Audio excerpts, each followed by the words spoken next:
선조실록 38권 선조 26년 5월 11일 갑자 첫번째 기사 1593년 명 만력 21년 상이 대신에게 전교하였다.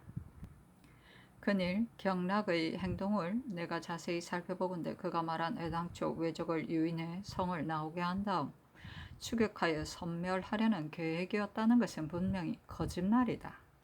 처음부터 외적을 추격하려는 계획이었다면 유정의 군대를 어찌하여 중도에서 멈추게 하였으며 의주에 있던 중국군의 군량을 어찌하여 수송해 오지 말라고 전령하였겠는가. 지금 통보를 보면 중국 조정에서는 외적의 입공을 허락하는 것을 잘못이라 하고 황제도 외적을 토벌하라는 명을 내렸다. 아마도 이 때문에 경락이 비로소 적을 추격할 뜻을 갖게 되었고 급히 명을 내려서 전으로 계속하여 진군하게 한 것 같다.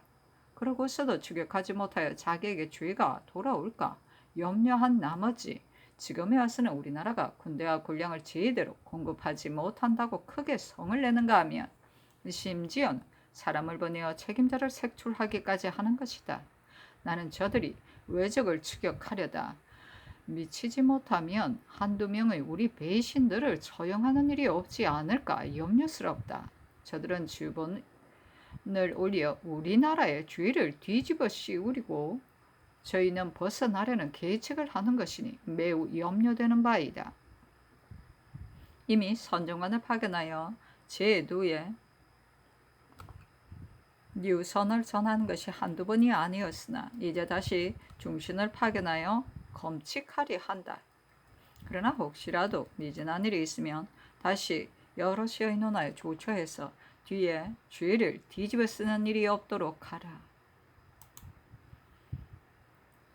선조실록 38권 선조 26년 5월 11일 갑자 두번째 기사 사안부가 아래기를 함경 감사 윤다견은 품계가 높은 제신으로서 한 지방을 다스리는 임무를 맡았으니 여러 고울이 당패한 위를 당하여 마땅히 백성을 구휼하고 폐단을 제거하며 겨를이 없어야 할 터인데 그런데도 종전이 탐욕스럽고 물란한 습관을 아직도 그치지 못하고 붉은 칠한 옥교를 2개를 만드는 데에 소요되는 잡다한 물건들을 9년에서 나누어 징수함으로 백성의 원망과 비난이 길에 가득합니다. 파직시키소서 하니 상이 이르기를 감사가 아무리 불수하다 하더라도 어찌 이와 같은 때 붉은 칠한 옥교를 만들기 위해 백성들에게 분정하는 일이 있을 수 있겠는가? 이것은 근거 없는 말인 듯하니 자세히 살펴보라 하였다. 선조실록 38권 선조 26년 5월 11일 갑자 세번째 기사 김상용을 병조 조화랑의 조수익을 승경원 주서의 황민성을 강화 부사의 홍가신을 파주 목사에 제수하다. 선조실록 38권 선조 26년 5월 12일 을축 첫번째 기사 상이 정원에 전교하였다. 김명원의 서장이 일체 오지 않는데 외간에는 홀릭시 들리는 말이 있는가? 예적부터 적군과 서로 대치하게 되면 반드시 먼저 적의 정세를 자세히 살핀 다음에야 아군의 계책을 세울 수 있는 법이다. 그런데 오늘날에는 왜 적이 우리 국경 안에 있는데도 그들의 정세를 까마득히 모르게 하고 있다. 조정임에서 모르는 것이 아니라 직접 원수가 되어 적과 대치하는 자도 모르고 있으니 어떻게 적을 헤아려 승리로 이끌 수 있겠는가. 선조실록 38권 선조 26년 5월 10일 을축 두번째 기사 상이 비변사와 옥당의 양사를 인견하였다. 부원군 정철, 좌이정 윤두스, 우찬성 정타, 서천군 정곤수, 이조참판 구삼행, 호조참판 윤자신, 경조참판 이희드, 창상군 성수익, 병조참판 심춘경, 홍문겨울이 이수광, 사음부지평 송영구, 사관은 황락이 입시하였다. 선조실록 38권 선조 26년 5월 12일 을축 세번째 기사 상이 이르기를 지금의 일은 외적을 추격하는 것보다 더 큰일이 없는데 변경해서 보고는 들을 수가 없고 경락의 노여움이 이와 같으니 어찌해야 하는가 하니 윤두스가 아뢰기를 변경의 소식을 4일 이후로는 까마득히 모르겠습니다. 신의 생각에는 영로가 잔파되어 제때 전할 수 없어서인 것으로 생각됩니다 하였다. 상이 이르기를 설령 영말이 없어 도보로 걷는다 할지라도 강을 건넌 날짜를 계산해보면 지금은 다음 년이 도착했어야 한다. 저기 강을 건너자마자 우리나라 장수들이 곧장 파병한 것은 무엇 때문인가? 하니 연두스가 아뢰기를 이 일은 매우 놀랍습니다. 권율도 파병하여 들어갔으니 군율로 논하면 죄를 받아야 할 것입니다 하였다. 상이 이르기를 저기 도강하는 즉시 파병한 것은 한강을 경계로 하여 우리 땅으로 여기는 것인가? 경락의 시비와 제독의 거치에 대해서는 지금 굳이 말할 것도 없고 다만 우리나라에서 책응하는 일에 대해서만 말해서 조금의 보탬이라도 있게 하여야 한다. 군사를 뽑고 군량을 수송하는 일에 대해 모두 말하라 하니 정철이 아뢰기를 저기 팔도를 삼키고자 했다면 반드시 경성을 떠나지 않았을 것인데 지금 들리는 바로는 경성을 떠나 상주에 이르러 감히 분탕질을 한다고 하니 영남에 응거할 뜻이 없지 않은 듯합니다 하였다. 상이 이르기를 전라도에는 반드시 남은 병력이 있을 것이니 지금 모두 기병해야 할 것은 물론 양식도 모두 수송해 와야 할 것이다. 지금은 소요와 민폐를 말할 시기가 아니다 하니 송영구가 아뢰기를 정교하신 뜻은 민망하고 절실하여 부득이해서 하신 말씀입니다. 그러나 다른 한쪽도 돌보아야 할 것입니다. 만일 이처럼 구박만 하여 나아가게 한다면 누가 힘을 다하려 하겠습니까? 상의 말씀이 한번 내려지면 백성들이 모두 듣게 되는 것이니 미안한 뜻이 없지 않습니다. 하고 정철은 아뢰기를 파병하는 것이 중국 장수의 명령 때문이기는 하였으나 당시 병사들이 지쳐있고 군량이 떨어졌기 때문에 자연히 파병하지 않을 수 없었던 것입니다. 하고 송영구는 아뢰기를 법으로 몰아대는 것이 마음을 감화시키는 것만 못하니 지금 원릉의 변고에 대한 글을 내려 효유하면 백성들이 반드시 격분할 것입니다. 서울의 장수들이 조정의 명령이 없는데 어찌 감히 파병할 수 있습니까? 이것은 군의 기율이 없어서 그러한 것입니다 하였다. 상이 이르기를 경주는 버티기 어려울 듯하다 하니 정탁이 아뢰기를 권응수는 군사를 거느릴 만한 제목이 못 되는 것 같습니다 하고 유몽적은 아뢰기를 권응수가 제목이 아니라면 경상우도는 보존되지 못할까 염려됩니다 하였다. 정탁이 아뢰기를 박진은 인심을 얻었다고 하는데 군정의 향배를 살피지 않을 수 없습니다 하고 심중겸은 아뢰기를 최원은 전투는 못하나 명망과 지위가 있으니 충분히 군사들을 통솔할 수 있을 것입니다 하고 황낙은 아뢰기를 최원은 진시로 근황한 공로가 있습니다. 그러나 1년 내내 강화에 들어가서 적을 서로 바라보고 있으면서도 진격하지 않았으니 지금 그를 거두어 쓴다면 군율이 더욱 해이해질 것입니다 하였다. 상이 이르기를 만일 서로 대치하여 결판이 나지 않은 상태에 군량이 떨어지면 어떻게 해야 하는가 하니 정철이 아뢰기를 믿을 곳은 호남뿐인데도 호남도 이미 탕진되었습니다 하고 윤 자신이 아뢰기를 부잣집도 이미 급박하게 되었으니 다른 병고가 생길까 염려됩니다. 식자들은 이것을 걱정하고 있습니다 하고 정철이 아뢰기를 남원 등처에는 개인으로서 저축한 곡식이 그래도 있을 것이니 이들에게 관작을 제수하고 거두어 쓴다면 도움이 될 것입니다 하였다. 상이 이르기를 반드시 그들의 마음을 열복시켜 자진하여 곡식을 바치게 해야 할 것이다 하고 송영구가 아뢰기를 납곡하는 자들이 제때 임납하지 못하여 구걸하는 자까지 있으니 이와 같은 백성들이 어찌 즐거워하겠습니까? 하고 정철이 아뢰기를 원릉에 만극한 변고가 있고 또 남아있는 백성들이 날마다 그가의 도착을 기다리고 있으니 대가가 속히 경성으로 돌아가소서 하고 정탁은 아뢰기를 직접 경락을 만나보지 않으셨더라도 고별만이라도 한 뒤에 전진하심이 어떠하겠습니까? 하였다. 상이 이르기를 이 말은 어떠한가 하니 정철이 아뢰기를 어떻게 만나지 않을 수 있겠습니까? 경성의 백성들은 대가가 돌아오기를 지극히 바라고 있으니 이것은 작은 일이 아닙니다. 또 사방의 일을 채경하는데도 서울 만한 것이 없습니다. 하고 이 희덕은 나아가 아뢰기를 영남의 적세가 이와 같으니 경락이 한강을 경계로 하여 적을 막으려는 뜻은 진실로 이유가 있습니다. 함부로 전진하지 말아야 할 것입니다. 하였다.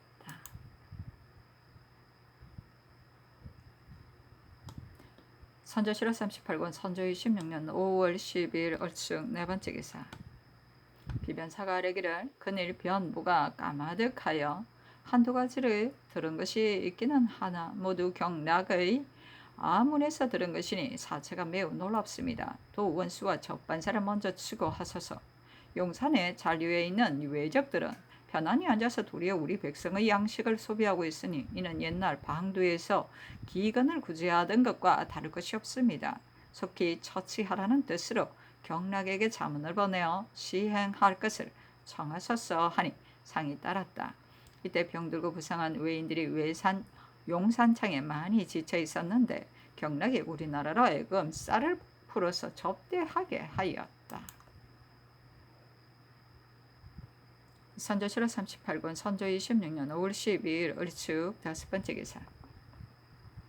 비변사가 아뢰기를 경락이 처음부터 싸울 의사가 없었던 것은 누구나 다 아는 사실인데 지금 이처럼 독촉하고 갑작스레 화를 내니 전하께서 말씀하신 게 실제로 그의 마음을 제대로 아신 것입니다. 그러나 우리 쪽에서 조처함에 있어서는 늦어서 시기에 미칠 수 없으니 너무도 민망하고 염려스럽습니다.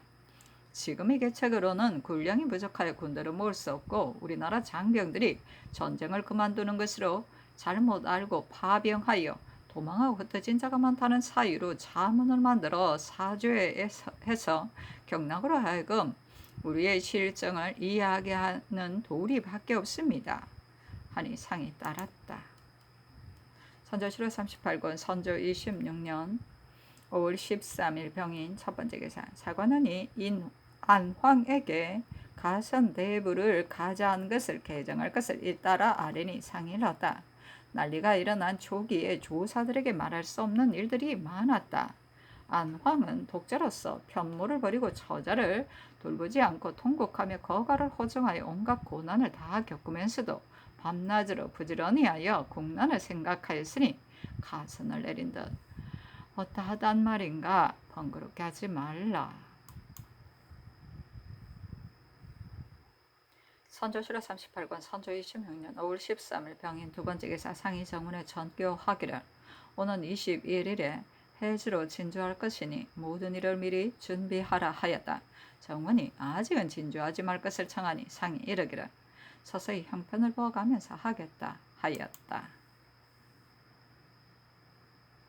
선조실록 38권 선조 26년 5월 13일 병인 세 번째 기사. 상이 정문에 전교하기를 외적이 상주에 운거하여 빨리 퇴각하지 않을 듯하니 그곳의 일이 매우 급하다. 최원은 군사를 거느리고 언제쯤 출발할 것인가 하니 병조가 회개하기를 내일 출발한다고 합니다. 하였다.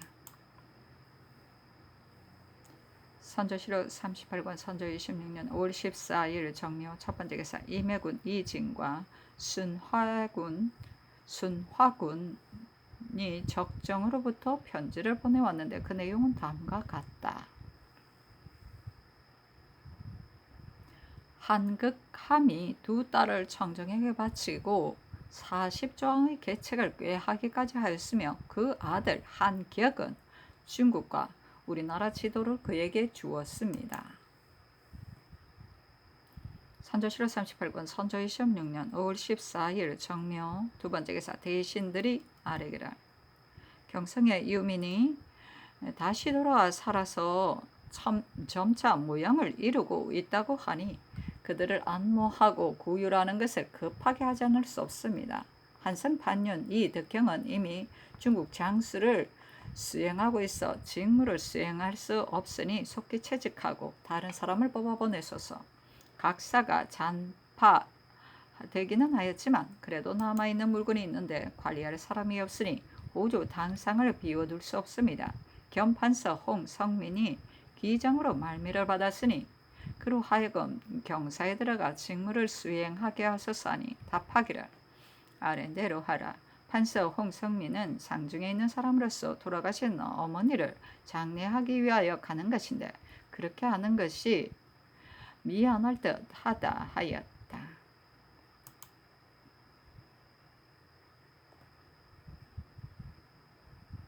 선조실록 38권 선조 26년 5월 15일 무진 첫 번째 기사 상이 군신을 거느리고 대굴에서 공림하고 사배례를 행하였다.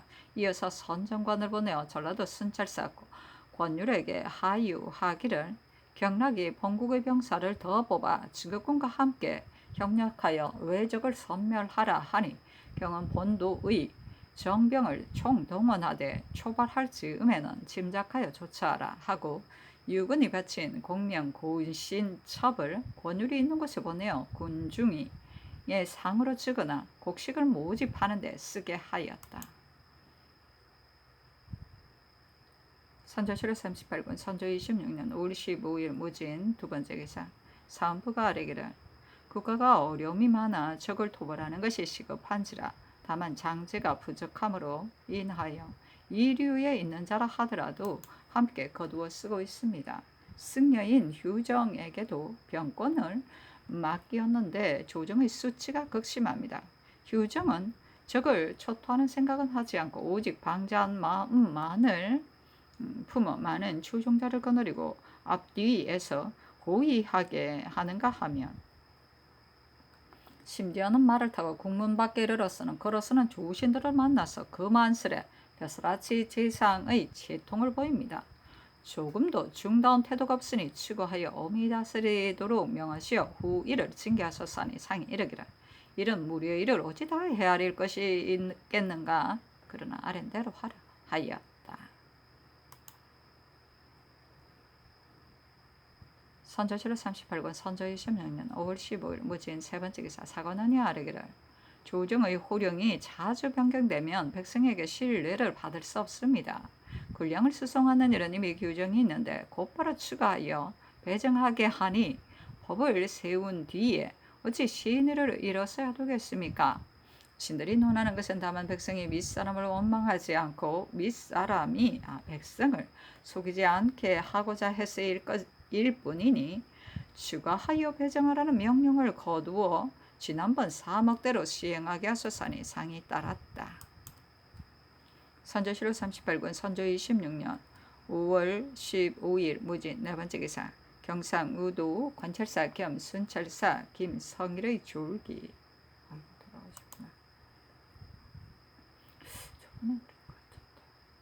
선조실록 38권 선조 26년 5월 15일 무진 다섯 번째 기사 상이 정원에 전교하기를 휴정은 비변사의 기사에 따라 당상관에 제수했는데 방외의 노승에게 당상관이 무슨 상관이 있겠는가? 그래 승려들이 적을 참액한 것은 모두 휴정의 창소에 의한 것이니 그에게 비단 한 필을 하사하고 그의 제자에게는 공이 있는 사람의 아들과 사위, 동생과 조카에게 관직을 제수하는 예의에 따라 군직을 제수하기도 하고 면역시키기도 하되 그들이 원하는 대로 하게 하라 하니 비변사가 회개하기를 사미에게 군직을 제수하거나 면역시키는 일은 그 중에 특출하여 칭송할 만한 자로서는 속명이 곽언수인 의엄과 성명이 변헌인 상익이 있습니다. 의엄은 전에 외적을 만났을 때 군량을 모집할 때 모두 공이 있었는데도 관직을 원하지 않았고 지금도 관직을 원하지 않고 성가의 판사가 되기를 원하니 해조로 하여금 원하는 대로 직첩을 주게 하소서. 변헌은 이미 사정을 제수하였으니 사과로 승진시키소서 하였다. 선조실록 38권 선조 26년 5월 15일 무진 여섯 번째 기사 대신이 아뢰기를 한극함이 적에게 아침에 2달을 주기까지 하였으니 신하된 자로 이보다 더 큰 죄는 없습니다.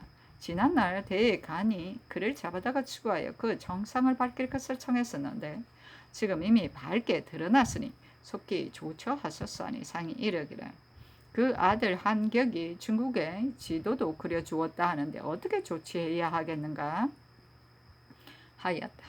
아래기를 그 아비는 장수로서 죄악이 여기에 이르렀으니 마땅히 군으로 처단해야 할 것입니다. 한격에 대해서는 이 일을 전제에 넣어 엄하게 국문하여 승복한 뒤에 처치하게 하소서니 상이 이르기를 아랜대로 하라. 한극함은 이미 밤이 깊었으니 내일 아침에 전령을 보이라 하였다. 선조실록 38권 선조 26년 5월 16일 기사 첫 번째 기사 한극함이 복주되다. 한극함은 함경북도 병사로서 외적에게 잡혀 적중해 있다가 이때 이르러 들어와 하옥되어 복주된 것이다. 이보다 먼저 대가가 평양에 도착했을 때 조정의 의논이 행궁의 수기가 너무 허술하다 하여 함경남도와 북도의 병사에게 하유하여 거느리고 있는 장관 중에서 반을 기한 안에 입조시켜 수기를 갖추게 하라고 하였다. 그러자 한극함은 치게하기를 병사의 임무는 사체가 막중한 것이며 또 본호와 서로 가까이 있어서 연문의 체면상 허술히 할 수 없다면서 거절하고 보내지 않았다. 이 장계가 도착하자 조정에서 깜짝 놀라서 혹자는 붙잡아다가 그 주위를 철저히 따져야 한다고 하였으며 혹자는 무식한 무부가 사체를 몰아서 그런 것이니 오늘날과 같이 반탕한 사기를 당해서는 용서해 주는 것이 도리이다. 그렇게 해서는 안 된다고 하여 그만둔 적이 있었다. 선조실록 38권 선조 26년 5월 16일 기사 두 번째 기사 대신이 아뢰기를 경상감사 김늑은 인물이 온화하여 평시에 있어서는 한 지방의 인물을 맡는 것이 괜찮으나 지금은 군부의 조처가 평시보다 10배나 되니 진실로 재주와 명망이 특이하고 지모와 사려가 특출한 사람이 아니면 이 중임을 감당해내지 못할 것입니다.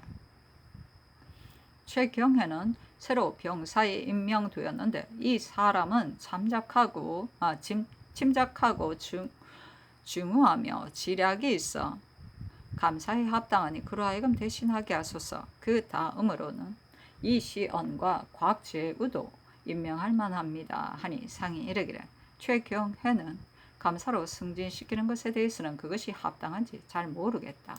김늑이 합당하지 않다고 여긴다면 채차하고 여기에 있는 중신 중에서 임명하여 보내도록 하라 하였다. 선조실록 38권 선조 26년 5월 16일 기사 세 번째 기사 비변사가 아뢰기를 환란이 이와 같은데 인재가 적습니다. 경상감사는 지금 더욱 중요한 직책인데 제신 중에서 구하여도 10분 합당한 사람을 찾지 못하겠습니다. 김늑에 대해서는 우선 그가 하는 일을 살펴보아 조처하소서 하니 상이 따랐다. 선조실록 38권 선조 26년 5월 16일 기사 네 번째 기사 상이 대신에게 전교하였다. 당초 외적이 경성을 떠날 때 우리들이 모두 적의 퇴각을 다행으로 생각하면서 며칠 사이에 모두 그들의 나라로 돌아갈 듯이 여기는 자도 있었다. 나는 적이 영남을 하려고 할 뜻이 없을 것으로 생각하여 곧바로 채찰사와 원수에게 글을 보냈었다. 지금 서장을 보건대 이 말이 틀리지 않는다면 적의 흉모를 헤아리기 어려움이 이와 같고 우리나라 사람이 적을 헤아리지 못하면 저와 같으니 오늘의 적세는 극히 우려할 만하다.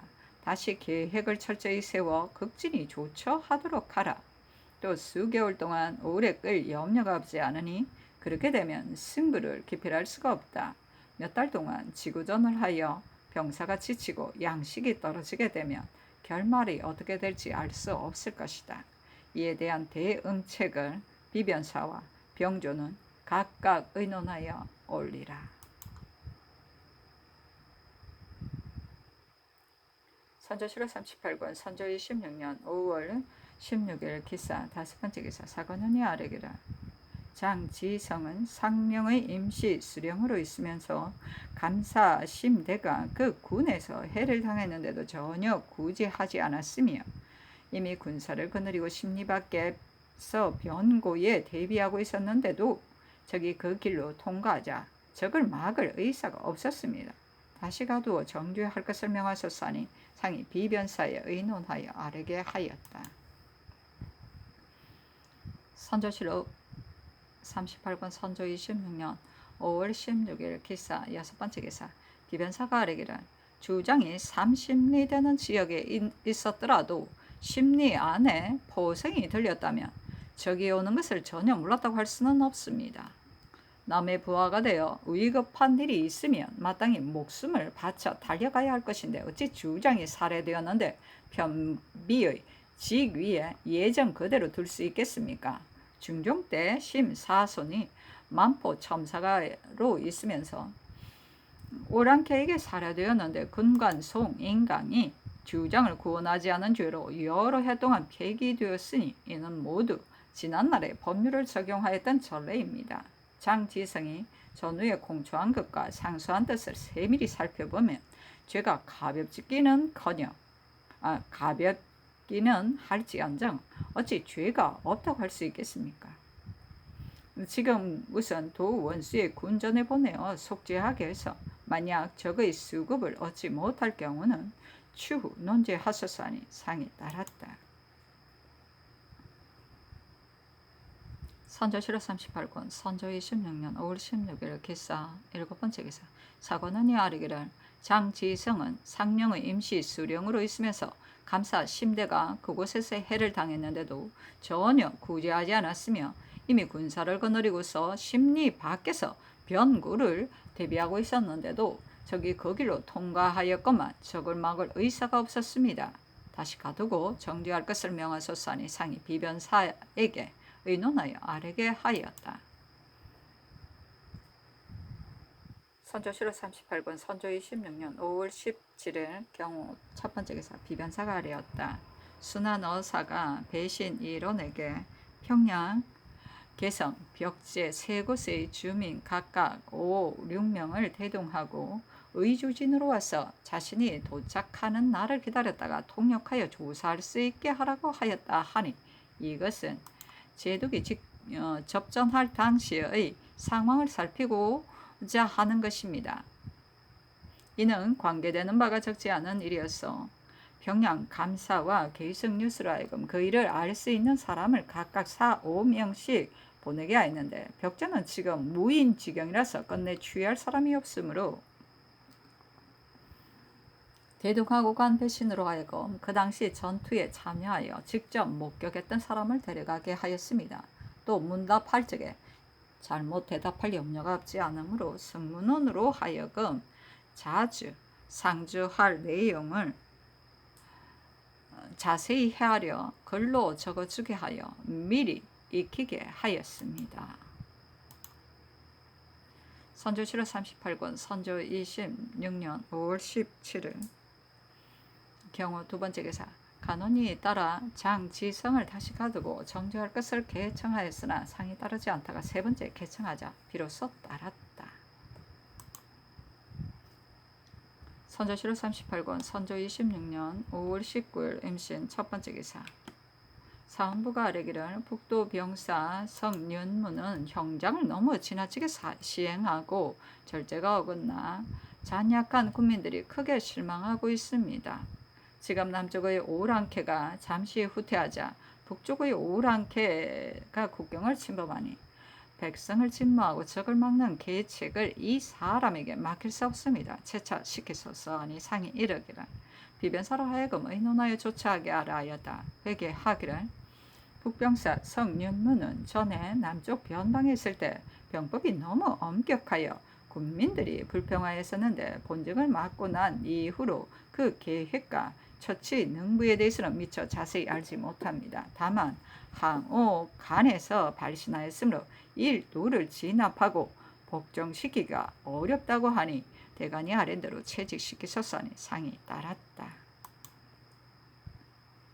선조실록 38권 선조 26년 5월 19일 임신 두 번째 기사 사관원이 아뢰기를 근래 조정의 구차함이 날로 심해지고 인심의 교묘함은 더욱 깊어져서 크고 작은 관직의 재수가 여러 사람의 마음에 흡족하지 못한 경우가 많습니다.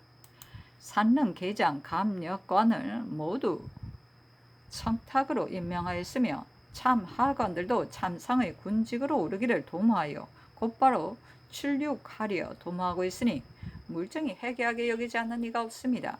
개점하소서.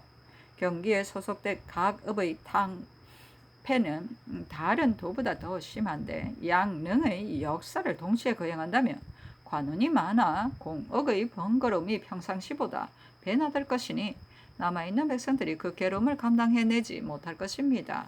양릉의 낭천과 감력관, 자비내관을 의사로 하여금 적절히 헤아려 감하게 함으로써 백성의 힘이 펴지게 하셨사니 상이 따랐다. 선조실록 38권 선조 26년 5월 19일 MCN 세 번째 기사. 후에 계장도감의 의계에 따라 다시 이 논을 감하지 말도록 명하였다.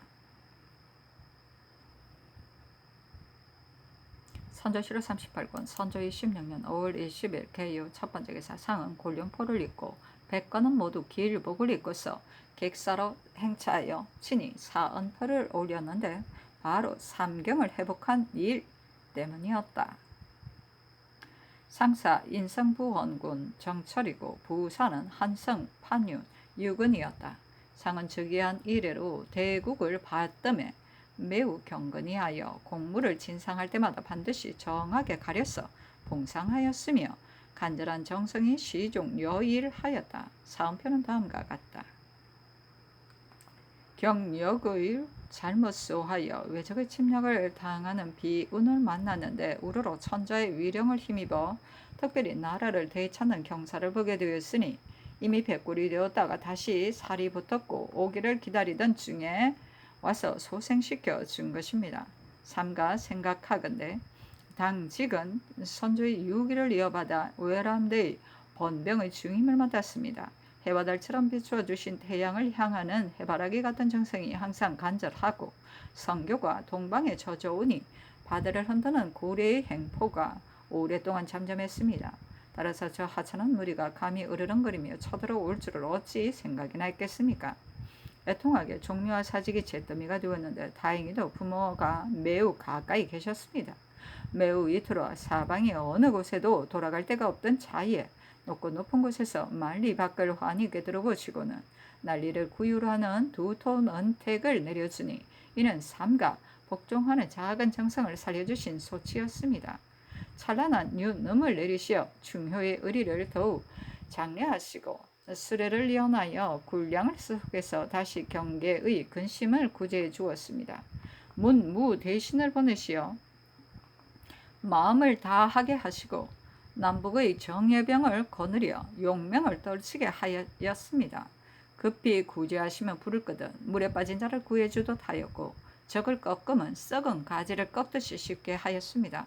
순식간에 평양이 탕평되고 곧 바로 서울이 평정되어 의관이 인계가 되는 것을 면하였으니 사녀들은 앞장서서 도시락을 싸가지고 천병을 환영했습니다. 삼가 생각하건대 이들은 모두 황제 폐하의 신하이므로 한결같이 사랑하시었고 천벌을 삼가 행하시어 군은 출전에 만전을 기했던 것입니다. 백성들이 다시 예태에 살게 되니 인력으로야 어찌 이렇게 되었겠습니까? 이 모두가 황제 폐하께서 은혜를 널리 베푸시고 수많은 사람을 구제하여 멸망된 나라를 부흥시켜 주셨기 때문이었습니다. 만물에 미치는 성은을 표시어 어찌 필부인들 살 곳을 얻지 못함이 있었겠습니까? 팔황을 포용하는 넓은 도리를 표시어 팔만이 모두 복종하고 있습니다. 신을 도탄에서 구제하시어 임석의 위에 올려놓으니 당직은 감히 털 것만큼이라도 은혜를 갚을 것을 생각하지 않을 수 있겠습니까? 죽지 않아서 잠시라도 제 나라의 70성을 수복하여 다시 나라를 보존하게 되었으니 성천자의 무궁한 장수를 축원하고 거듭 황제 폐하를 위하여 힘껏 만세를 외칩니다. 당직은 황제 폐하를 우러르고 지극히 감격하여 어찌할 바를 모르겠습니다. 삼가 표문을 올려 사언합니다. 선조실록 38권 선조 26년 5월 20일 개요 두 번째 기사. 상이 정원에 전교하였다. 서울에서부터 대가를 호송하여 의주에 도착한 내외 상하 인원을 모두 기록하여 아래라. 선조실록 38권 선조 26년 5월 20일 개유 세 번째 기사. 상의정원에 분부하여다. 지금 접반사의 서장을 보니 중국군이 주저하며 추격하지 않는다고 하는데 이것은 작은 일이 아니다.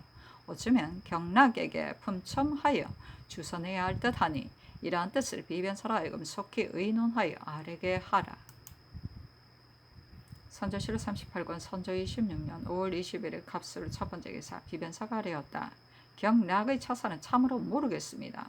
처음에는 중국군의 진격을 엄하게 검하였고 심지어는 아군의 추격까지 금하여 왜적이 마음대로 멀리 달아나게 한 뒤에야 비로소 군대를 보내 독촉하여 신묘하여 추측할 수 없는 듯한 점이 있으니 매우 괴이합니다. 만일 전에 제독의 수찰대로 한다면 전혀 딴 사람이 말한 듯하니 이것이 어찌 하늘이 우리를 도와주지 않아서 그런 것이 아니겠습니까? 분함을 이길 수 없습니다. 그러나 우리의 도리로는 어찌할 수가 없다여 내버려 두고 앉아서 기다릴 수밖에 없습니다. 그러니 이 서장을 윤근수가 있는 곳으로 보내어 숨길 만한 것은 숨기고서 급히 품첨을 만들어 형편을 보아가면서 주선하게 하소서.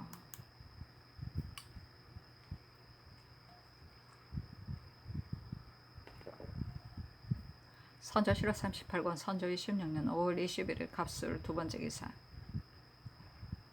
비변사가 아뢰었다. 원균의 계본을 가지고 온 도사 원전을 불러 물으니 적선의 원수가 거의 1만 여척에 이르고 웅천에 머무르고 있는 적들은 채소를 심고 꽃을 가꾸면서 스스로 오래 머물 계획이라고 한다며 도망쳐 나온 여자의 공초에는 그들의 처자 및 원병과 군기를 수성에다가 호남을 침범한 뒤에 회군할 것이라고 했다 합니다. 창원에 주둔하고 있는 외적은 보리와 밀을 경작하여 이미 제초를 마쳤고 3월 금음에는 모두 자기들이 수확한다고 합니다. 김해에는 촌민들이 모두 외적에게 부역하여 영남의 크고 작은 도로에 모두 향도가 되어 있고 향리 김변호와 서자인 배인 등은 외적의 장수가 되어 매번 분탕질할 때마다 반드시 앞잡이가 되어 적중에 머무르고 있는 백성들은 이들의 소행을 보고는 모두 외복을 입고 다시 도망쳐 나오려는 뜻이 없다고 합니다. 또 외구가 연전에는 매번 나와 약탈을 자행했었는데 지금은 소굴에만 들어앉아 출입하지 않는다고 합니다.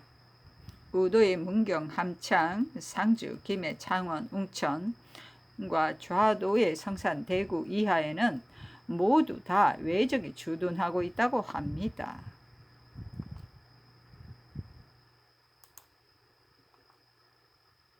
선조실록 38권 선조 26년 5월 21일 갑술 세 번째 기사. 비변사가 아뢰었다. 경락에 있는 곳에 이미 원 접사로 하여금 품첩을 만들어 바치게 하였습니다만 제독의 행동을 보면 결코 평소 평양에 있을 때의 기상이 아닙니다. 유정은 옆에 있다가 분개하여 손에 침을 뱉으면서 주저해 아무 일도 하지 않다가 이 기회를 놓치게 되면 나중에 정예병 100만이 있다 하더라도 미칠 수가 없다고 했습니다.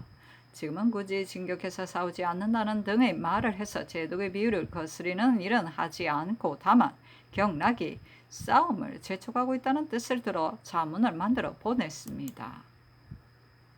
선조실록 38권 선조 26년 5월 22일 을해 첫 번째 기사.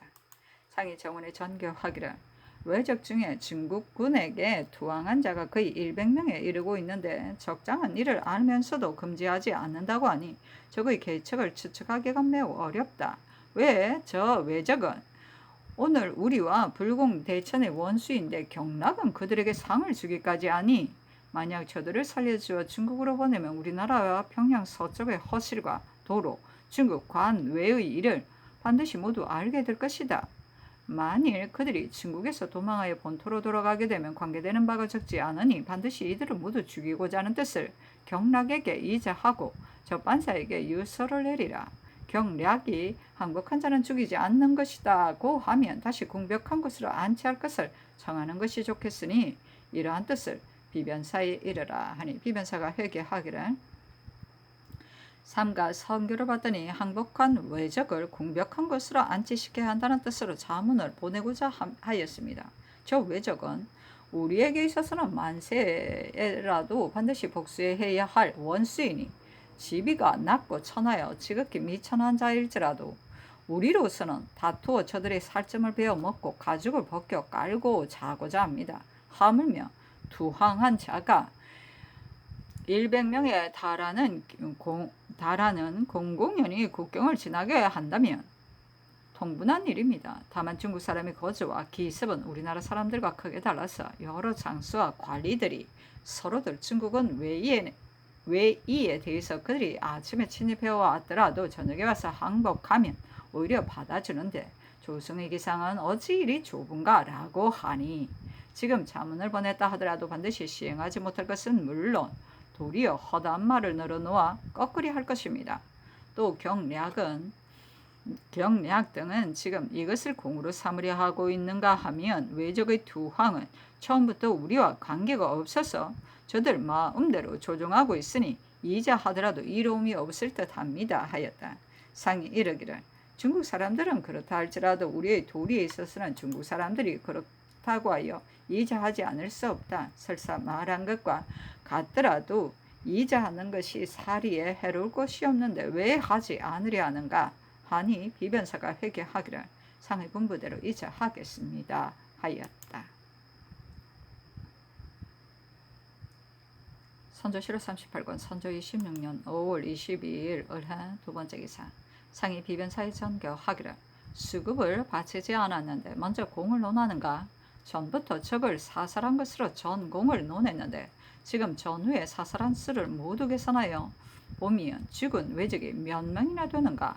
자세히 계산하여 아래라 하니 회개하기를 전후에 계본을 올린 수급 수를 다시 일일이 조사하여 살피지 않아 지극히 소로한데 지금 하교를 봤더니 황공하여 어찌할 바를 모르겠습니다.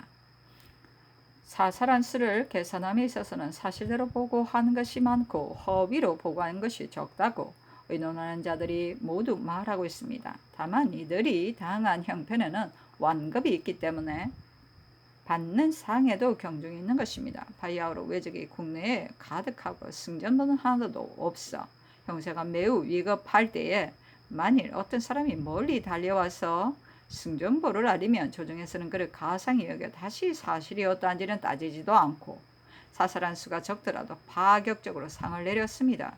그 후에 적세가 조금 완화되고 이의 두 수가 잡히게 되자 논자들은 허위인 것만을 보고 그 실제는 망각한 채 상을 함부로 내린다고 비난하였습니다. 이 때문에 부득이 다소 규정을 고치게 되었는데 각도의 장계 및 전사로 이곳에 온 자들은 모두 상이 인색한 것을 원망하여 비난하는 소리가 길에 가득하니 이 일은 조처하기가 극히 곤란합니다.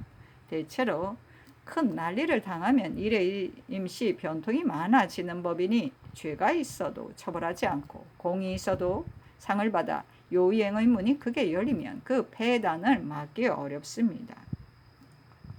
조정에서는 이러한 폐단을 잘 알고 있었으나 형편상 어려움이 있어 일일이 조사하여 바로잡지 못하였고 매번 논공할 때마다 사살한 수를 모두 기록할 수가 없으니 유사는 붓을 잡고 종이를 임해서 모두 허위임을 탄식하면서도 이미 공문이 있으므로 형편상 가감하기가 어려워 뒤섞어 똑같이 시행하였습니다. 지금 이미 해를 넘겼으므로 전후에 사살한 숫자가 얼마나 되는지 모르겠습니다.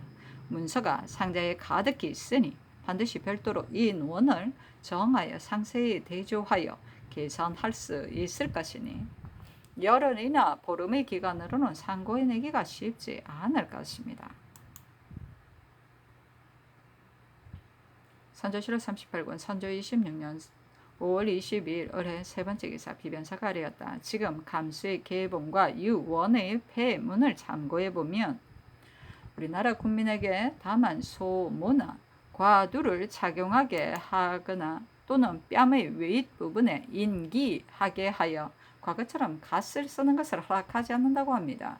이른바 소무라는 것은 중국의 제도인데 우리나라에서 그것을 사용하면 매우 편리하고 유익할 것입니다. 다만 이런 행할 수 있으나 형편상 바꾸기 어려운 점이 있습니다.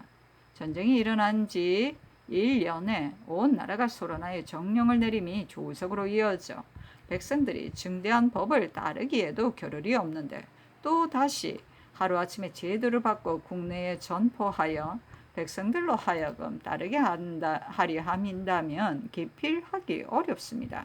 갓을 쓰기도 하고 모자를 쓰기도 하여 비슷한 것이 서로 섞이면 이것을 분별할 때 더욱 소요를 일으킬 것입니다.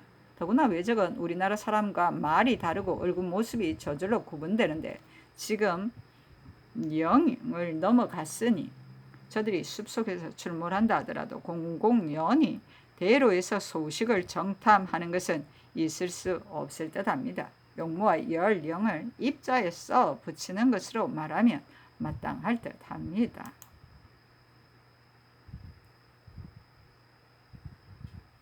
선조 7월 38권 선조 26년 5월 22일 을해 네 번째 기사 비변사가 아래였다. 우의정 유홍의 장계를 삼가 살피건대 대가가 진주하는 일은 있고 비변사에서도 여러 번 논의하였으나 행차의 관건이 우리 쪽에 있는 것이 아니어서 가벼이 논할 수 없습니다. 대동하고 갈 병사에 대해서는 달리 뽑을 방법이 없고 성중에 다시 모인 남정이 현재 1만 2천여 명에 이르고 있는데 그 중에는 원래 군적에 기록되어 있는 자도 많습니다. 평상시 서울에 배정된 별시위 갑사와 충기병, 보병, 장용위, 청로대, 팽배대절, 취라치, 태평소, 잡새꾼의 기병, 보병이 모두 6천여 명인데 다시 모인 가운데에는 200명을 헤아려 뽑아서 술라에 대비하게 하소서.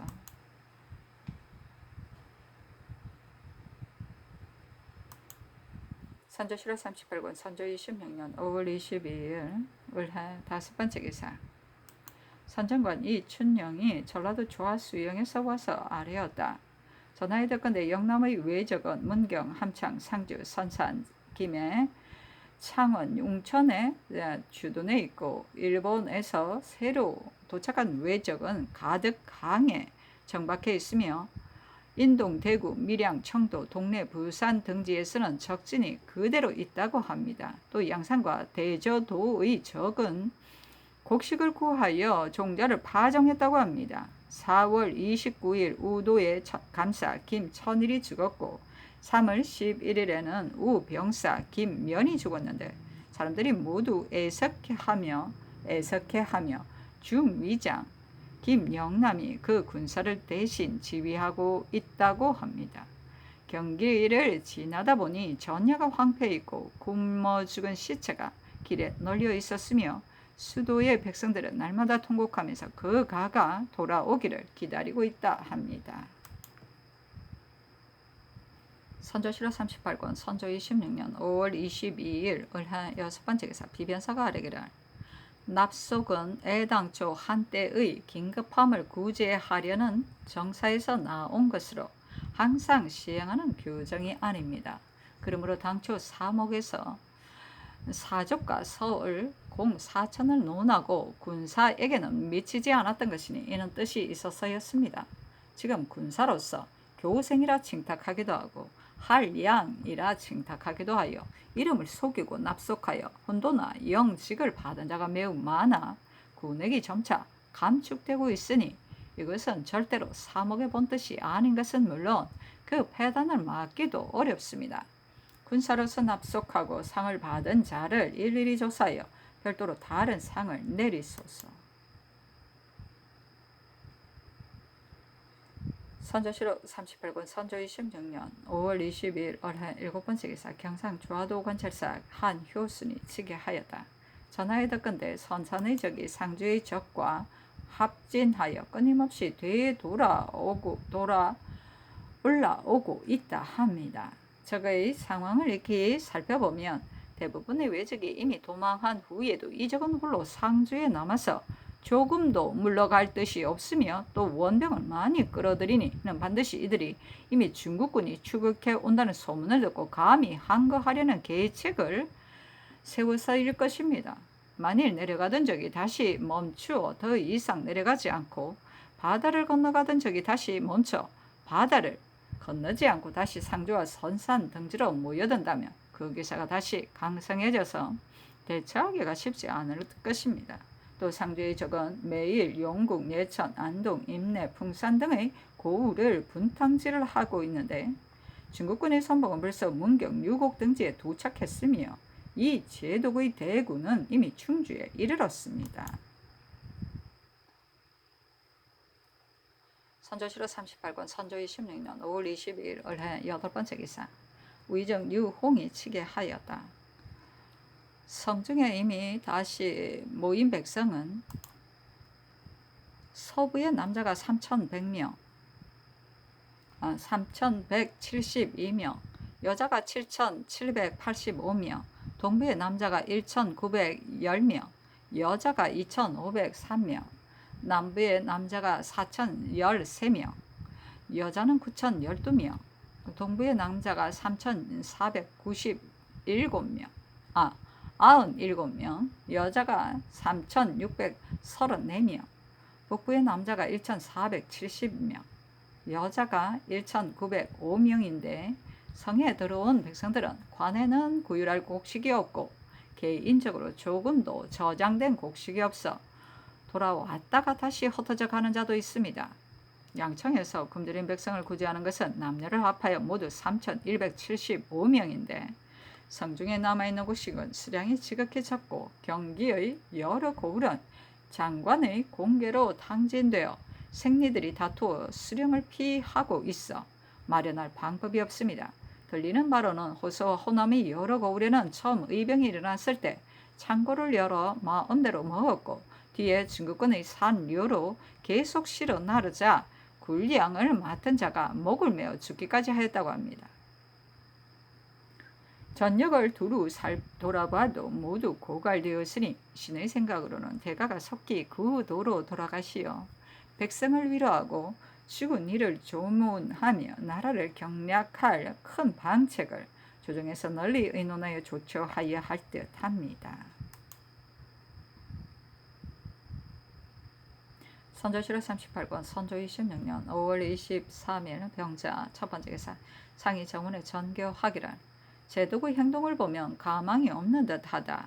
우리는 외적과 같은 하늘 아래 함께 살 수가 없으니 중국 장수의 소행이 이와 같다고 해서 적을 추격하여 섬멸하지 않을 수 없다. 지금 마땅히 삼도의 감사와 병사에게 하사하여 중국 장수의 추격을 기다리지 말고 빨리 병력을 모아 적을 추격하라는 뜻으로 비변사에게 의논하여 아뢰게 하라 하니 회개하기를. 삼도의 감사와 병사에게 중국 장수의 추격을 기다리지 말고 급히 병력을 모아 적을 추격하게 하는 일은 제대로 시행하지는 못한다 할지라도 급히 선정관을 보내어 주위하러 달려가서 유서를 전하겠습니다.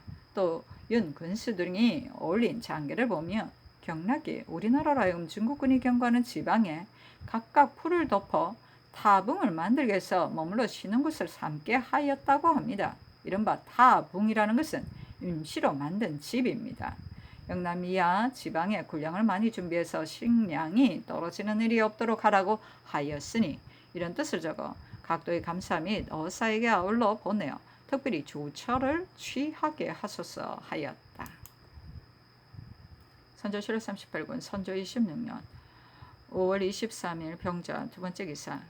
비변사가 아뢰기를 적들이 돌아가되 노정을 계산하여 서서히 가고 있는데 아군이 곳곳에 주둔하여 있으면서 스스 방관한 채 어느 한 사람에게 어떻게 하는 자가 없습니다. 이것은 중국 장수도 말한 바입니다. 지금 경상 좌도 감사 한효순의 서장을 보니 경주 판관 박 의장과 울산 군수 김태허 등이 울산에 있는 적과 며칠 동안 싸워 적 50여 명의 수급을 베고 인하여 적의 기세를 꺾어놓아 격퇴시켰다고 합니다. 접전한 절차와 적을 사살한 숫자에 대해 상세히 알 수는 없으나 근데 근공을 세운 이는 이들 두 사람밖에 없으니 파격적으로 논상하여 다른 장수들을 권면해야 할 듯합니다. 그리고 이 서장을 경락에게 보내소서 하니 답하기를 아랜대로 하라. 박 의장과 김태허에게 큰 상을 내려 포창함이나 오르니 수급을 바치기를 기다렸어 조처하도록 하라 하였다. 선조실록 38권 선조 26년 5월 23일 병자 세 번째 기사 비변사가 아뢰기를 경상도는 1년이 넘도록 적에게 함락되어 수없이 싸운 데다가 기근과 전염병까지 겹쳐 대소 전사들의 사기가 이미 꺾였으며 대적이 둔취하여 있어 누구 하나 달려들어 싸울 자가 없습니다.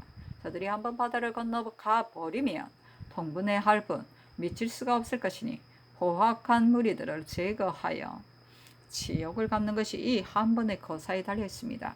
박 의장과 김태헌은 적은 군대로 이처럼 큰 승리를 거두어 제군의 모범이 되었으니 각별히 포상하소서. 또 앞으로 공을 세우려는 것을 보아서 장려하는 상을 크게 내리겠다는 뜻으로 감사에게 하소서. 지금 선정관이 내려가는 편에 붙여 보내어 전군을 용동시키게 하소서 하니 답하기를 박 의장은 당상관으로 승진시키고 앞으로 또 다시 공을 세우면 크게 승진시키는 상을 내리겠다는 뜻으로 효유하라. 김태헌은 특별히 당상관으로 승진시켜 가자 하라 하였다. 선조실록 38권 선조 26년 5월 23일 병자 네 번째 기사 경락의 병부에 이자하인데 그 내용은 대략 다음과 같다.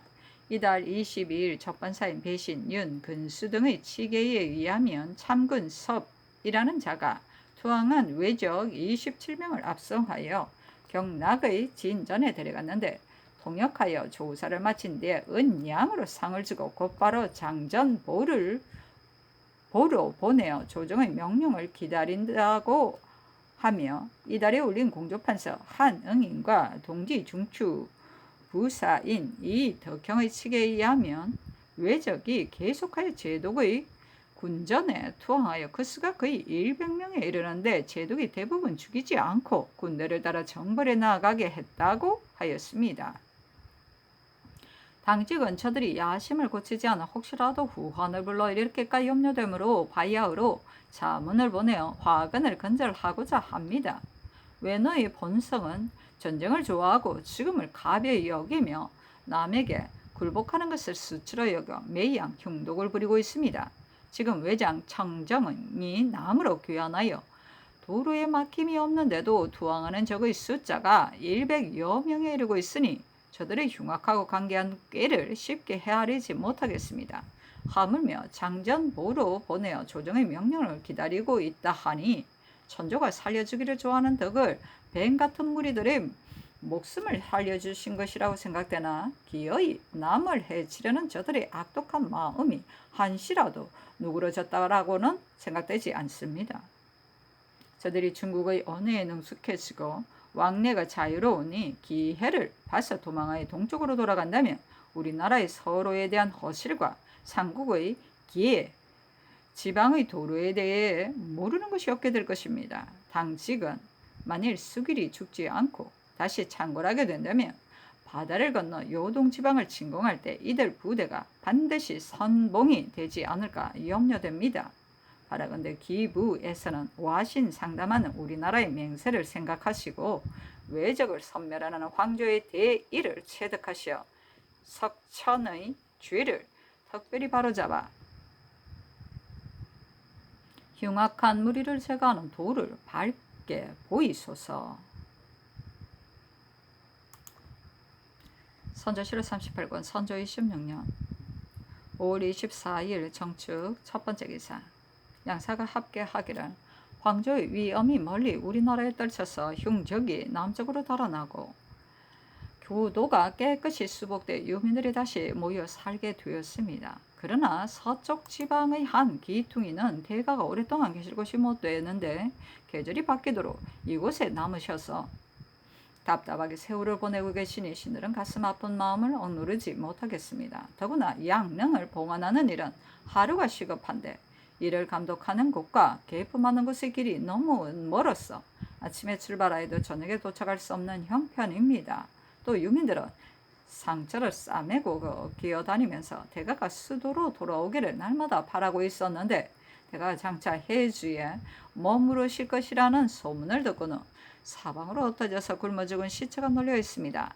이러니 무엇으로 하늘에 계신 조정의 영혼을 위로할 것이며 와서 살려주기를 바라는 신민들의 기대에 보답하실 것입니까? 해주로 이주하신다는 명을 급히 거두시고 곧바로 서울로 올라와서 백성들의 마음에 부응하게 하소서. 국가의 모든 제도는 사치를 힘쓰고 승상하여서 중국과 비교해 보아도 더욱 지나친 점이 있으므로 식견이 있는 자들이 오늘날과 같은 일이 있게 될까 염려한 지 오래되었습니다.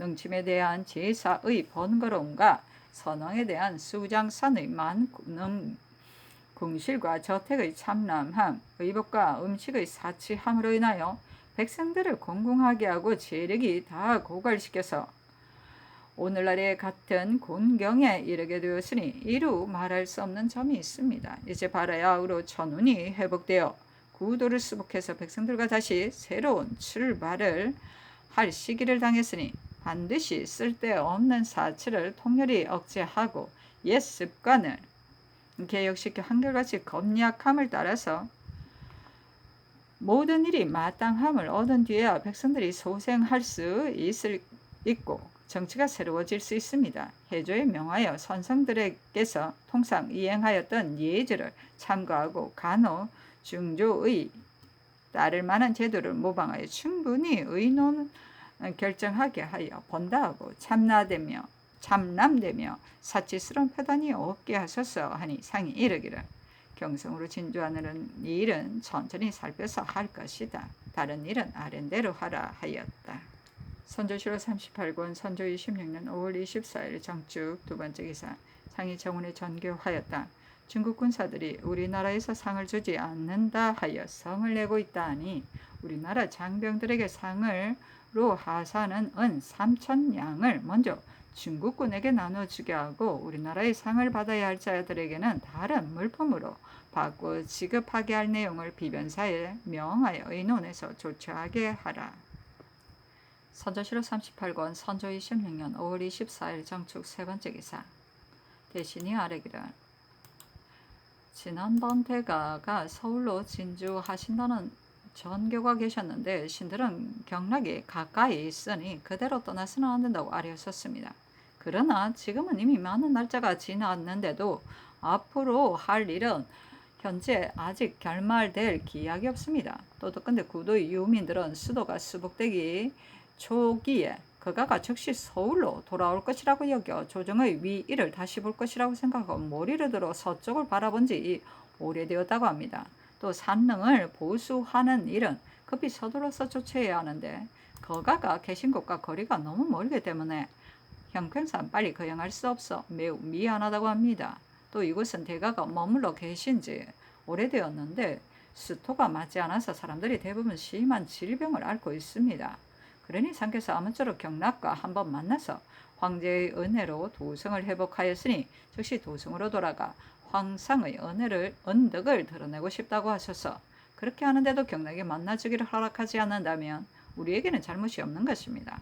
그 뒤에 거가가 해주에 잠시 머무르시든 경성으로 즉시 돌아가시든 아무 끓일 것이 없을 것입니다. 하니 상이 이르기를 며칠 동안 변방의 보고를 기다려보고 결정하겠다 하였다. 선조실록 38권 선조 26년 5월 24일 정축 네 번째 기사 비변사가 아뢰기를 지난번 송 경락의 번부로 인하여 도 채찰사로 하여금 직접 장관 1명을 뽑아서 도성을 진수하게 하라는 뜻을 하유하셨습니다. 지금 유성룡의 장기를 보건대 오직 고 언백만이 적당할 듯하고 그 다음으로는 박진과 이 시연이 적임자이다 하였으며 또 조경, 양산준, 변, 양, 준 세 사람이 모두 고도 대장이 되어서 현재 경성에 있다 하였습니다. 도성을 진수하는 일은 진시로 중대합니다. 그런데 고, 언백 등 세 사람은 모두 군사를 거느리고 달아나는 외적을 추격하고 있습니다. 지금의 형편으로는 외적들이 아직 바다를 건너가지 못하고 있어 그들을 추격하고 다시 도성으로 돌아오기는 어려울 것 같습니다. 그러니 우선 조경등으로 하여금 종전대로 진수하게 하시고 외적이 모두 달아나기를 기다렸다가 고, 언백 등 세 사람 중에서 특별히 한 사람을 뽑아서 경성을 진수하고 군졸들을 연습시키게 하시는 것이 마땅할 듯합니다 하니 상이 따랐다.